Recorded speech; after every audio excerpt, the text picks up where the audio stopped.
কি মন খারাপ? চলুন আজকে আপনাদের একটা গল্প শোনাই। একদিন এক ব্যক্তি সমুদ্রে ট্রাভেল করতে গিয়ে হঠাৎ করে জাহাজটি ডুবে যায় এবং সে ভাসতে ভাসতে একটা দ্বীপে গিয়ে ওঠে। কিন্তু দ্বীপে কোনো লোকজন থাকে না। মাস যায়, বছর যায়, তারপরেও দ্বীপে কোনো লোকজন না পেয়ে তিনি একটা কি করে খড়কুটো বা কোনো অন্য কিছু দিয়ে একটা ঘর বানিয়ে ফেলে। গাছের লতাপাতা সব কিছু দিয়ে ঘর বানিয়ে ফেলার পরে সে সেখানে বাস করতে থাকা শুরু করে এবং সমুদ্রের তীরে সে মাছ ধরে, মাছ শিকার করে। সে মাছ শিকার করার পরে সে খায়।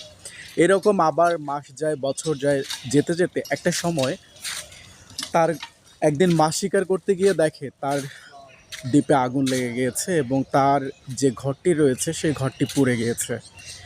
এবং পরিশেষে তখন সে চিন্তা করে, সৃষ্টিকর্তা আমার সাথে এরকম একটা আচরণ করতে পারলো। একটিমাত্র ঘর ছিল, সম্বল ছিল, তাও আজকে পুড়ে গেল।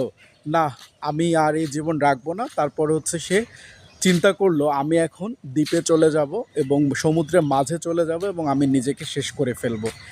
একটা সময় সমুদ্রের যখন দ্বীপে চলে গেল, দ্বীপে চলে যাওয়ার পরে মাঝে যাবে, হঠাৎ করে একজন নাবিক এসে বলল যে আপনি এসেছেন, আপনাকে উদ্ধার করতে এসেছে।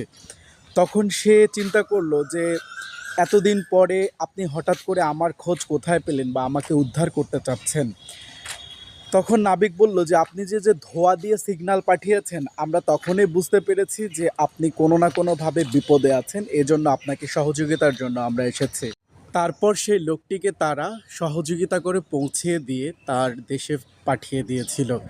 এ থেকে মোরাল অফ দ্য স্টোরি কি? মোরাল অফ দ্য স্টোরি হচ্ছে যে সৃষ্টিকর্তা আসলে আমাদের সাথে যেভাবে চিন্তা করেন সেভাবেই আমাদের ফলাফল হয় এবং আমাদের জীবনের সাথে তাই ঘটে। আমরা মাঝে মাঝে হতাশ হয়ে যাই, মনে করি যে এই পৃথিবীতে হয়তো বা আমার বেঁচে থাকাটাই দায়, আমি হয়তো বা পারবো না, আমাকে দিয়ে হবে না।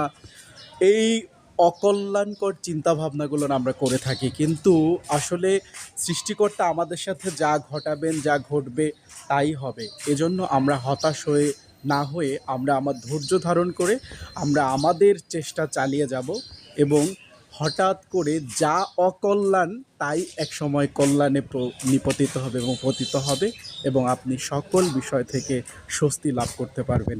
ধন্যবাদ।